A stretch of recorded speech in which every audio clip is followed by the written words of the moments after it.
Right, so this is recording, super. Let's get back to our exercise. Why didn't you refresh when we were on break? Right.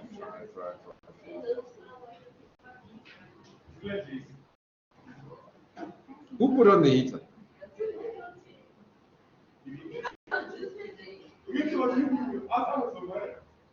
Who put it on? This class was very happy when you went here. Everything was fine. Everything was fine. Okay, right, let's continue. So we finished with the journals, but there was one last thing that they wanted us to do, okay? And that was to calculate.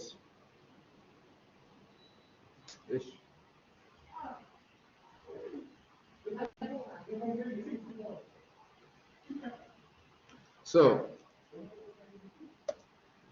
the last thing that they wanted us to do on section, on question 2, sorry, the B part was to calculate the balance on Survey Ltd's account at the end of May, okay? So, the first thing that you need to ask yourself is, who are they to us, all right? So that you understand, okay, what exactly is happening. Does that make sense? Okay. So survey is a creditor, it's someone we owe. Does that make sense? Okay. Then we go into the transactions that we have had with them. Okay. And we have to ask ourselves, is there any additional information in relation to them? And yes, there actually was. All right. Up top, they said balance owing 3,500 at 30 April 2021. Now we're worried about the balance at the end of May, but here they are giving us a balance at the end of April. What is that balance to us? That's your opening balance, 100%. So here we're going to say opening balance 3,500. Then we ask ourselves, okay, what other transactions did we have with them? On the 5th, we purchased goods on credit for 5,000, excluding that. Okay. What else? Where else did we have transactions with them? On the 7th, we see that we were under cost by 2,300. Okay, so we needed to add on that 2,300. Then on the 19th, we paid them. Okay, so here, what purchases did we have with them? We had purchases of 5,000, but that's excluding VAT. So we want to quickly calculate 5,000 times, let me see if this thing will behave, 1.15, or you can say 115 divided by 100. Didn't calculate. What's the amount there? I think 5,750. Thank you very much. Okay, so that's how much we purchased. Later on, we know that it was undercast by 2,300. This was including VAT, so that's fine. We don't need to do any calculation there. So now what was the total due? Because we didn't buy anything else from them, right? And we didn't return anything to them, right? So then you're obviously the total of what we owed them is your opening balance plus your 5,750 plus your 2,300. Okay? So what is that total?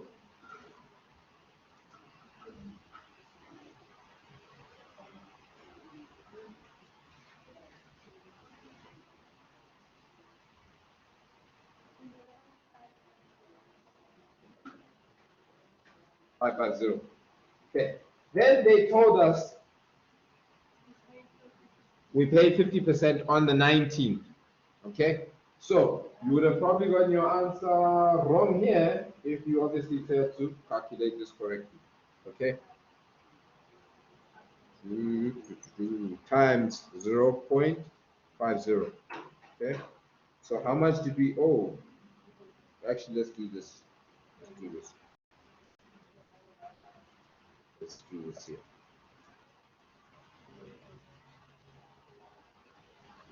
Let me keep this nice and clean. Right, so how much did we actually pay?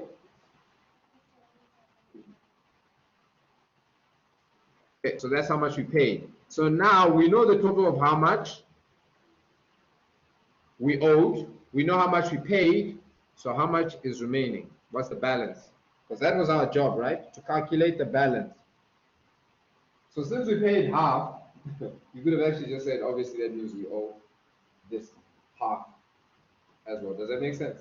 We paid only half, so the other half we still owe. Maybe let me say it like that. Okay. Or you could have said 11,550 minus this, and you would have gotten this same amount of 577.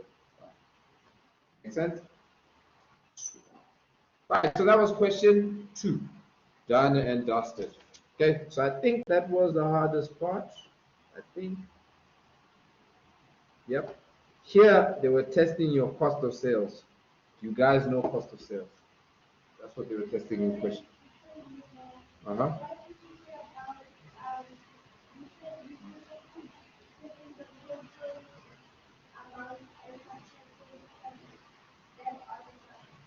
So this was the total that was due, isn't it? This is the total of what we owed. And then this is what we paid. So yes, 50%. So I'm basically saying this 11,550 minus the 5,750 what we paid, right? It will give you this. That's one way of calculating. That's the first one. Does that make sense? Good day. Okay. Total of what I owe you is 11,000, right? 550. That's the total of what I owe you. How much did I pay you? I paid you on the 19th, 5,775. That gives me how much? Oh, you didn't calculate it. Okay, but it will give you this. Okay? That's the first way we can calculate how much I still owe you. Second way that we can calculate it, since I'm paying you 50%, right? That means I'm paying you half of what I owe you. That means I still owe you the other half. So whatever I paid you is only exactly. So what I owe you is the same amount, isn't it? So that's why I'm saying you could just have also thought like that. All right, awesome stuff. Cool. So on to question 3. Question 3. All right. So here, like I was saying, it was really just they were testing your unit 6. Do you know your unit 6? Okay. Because in your assignment, you guys were only doing 1 to 4. The test. Remember when I told you guys it's 1 to 6 that they actually you see. But in your course outlay, they are saying what is 5 to 6. So just be wary of that with your other modules as you go along in your journey with us. So, first question, they said, in your own words, define trading inventory, guys. Open your textbooks. I'm not going to do that with you. If you go through also my slides, I spoke about that in Unit 6 to say trading inventory is the merchandise of the business. It is the product that you obviously exchange for money. Okay, it's a current asset. Okay, you don't necessarily have to own it. Okay, but you do need to have control over it. Okay, right, super. Then going on. Okay, with 3.2, there they were saying calculate the cost price of each plant pot. Okay, they say Cherry Blossom Traders imports designer plant pots from Italy. The following relates to an order of 100 plant pots. Okay, so what they give you there is they tell you purchase price 500 Rand each before a trade discount of 5%. Okay, so that's the actual cost. Maybe let me write it down. 500 Rand for each plant pot. Okay, this is before a discount of 5%. So in other words, that's the full price you're supposed to pay without a discount. Does that make sense? It's important that we register these things because sometimes they can say after the discount. So that means you might have to, because if they're saying the actual cost, right, just for instance, just for argument's sake, which they might do, okay, then you might have to calculate the price before the actual discount. Okay? But in this case, fortunately, they didn't do that. Okay, right. Then they go on to say transport inwards for 100 plant pots. Okay, so the total cost they're giving you now is 10,000 for 100. Okay, so for 100. Okay, let me say for 100 plant pots. Okay, so that means if we're going to say for each transport inwards, you divide it by 100, you're going to obviously get 100. Oh, sorry, yes, 100. Because we're canceling those two zeros, canceling two zeros here. Okay, but I'm going to go back, just try to pick each. Okay, right. Then we have import duties on 100 plants. Import duties 2,500. So again, we're saying 2,500 for 100. Okay. Again, divide by 100 to get how much for each. That means 25 Rand. Import duties for each. Okay. Ish. All right. Let me just erase this.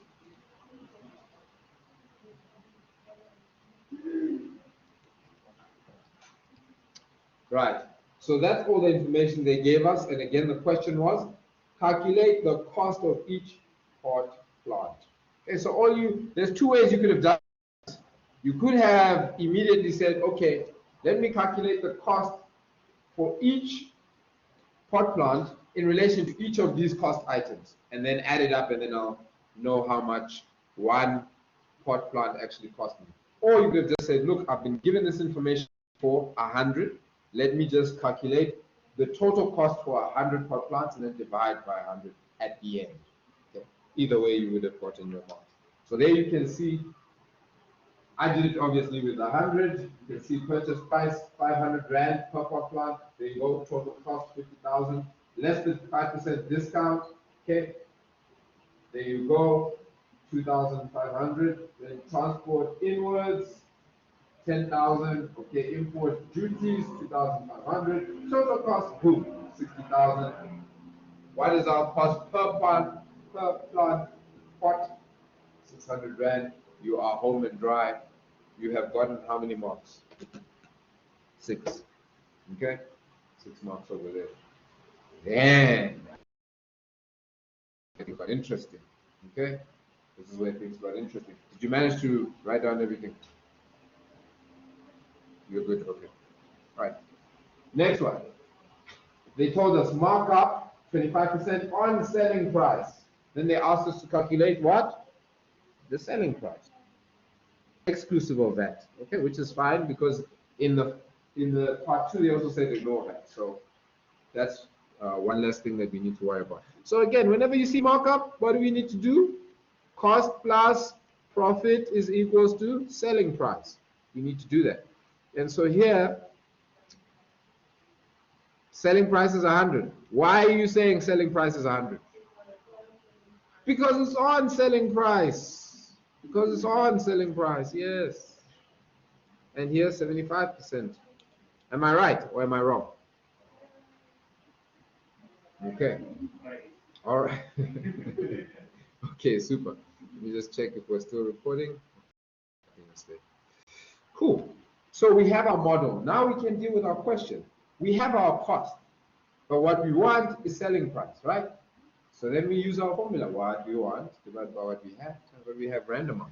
So what do we want? We want selling price, which is 100.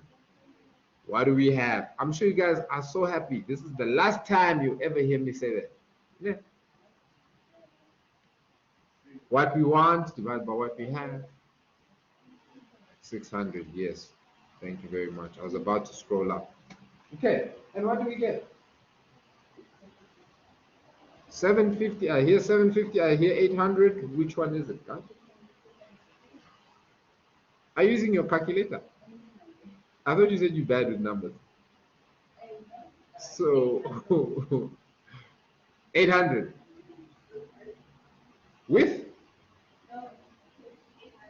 and you got 800.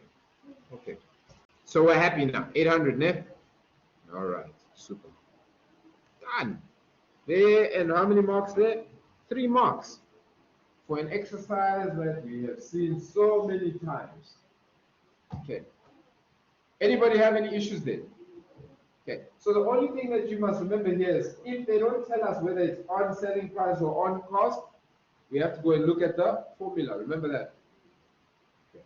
I'm not going to go through that again, but sometimes remember we can always ask you what is the corresponding markup? What is the corresponding gross profit?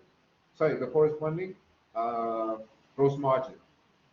Go to exercise 3.7 to revise that. Okay? Make sure you know that. Right, cool.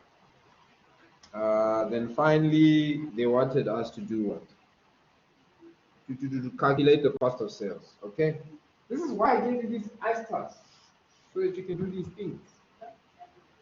Huh?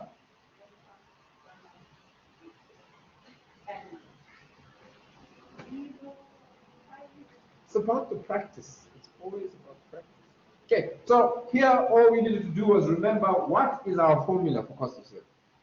That's it. Because here they've pretty much given you the necessary information. They've given it to you on a platter. All right. So what is the formula for?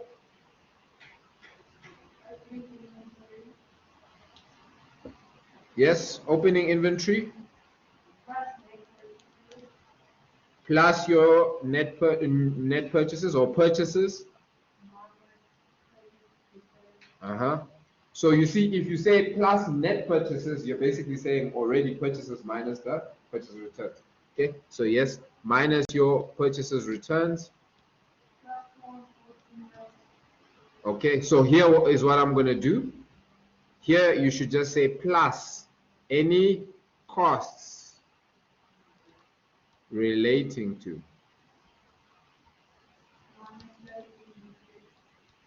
inventory. Okay, and here what am I saying? Any costs relating to inventory, getting the inventory ready for sale on your shelf. So transport inwards, import duties, and there's a whole host of other ones like carriage inwards, which is the same thing as transport inwards. I'm just trying to point out that because you can't exhaust the list of those type of costs, I prefer you remember it this way. Okay, does it make sense? And then, like you said, the next one is obviously minus closing inventory.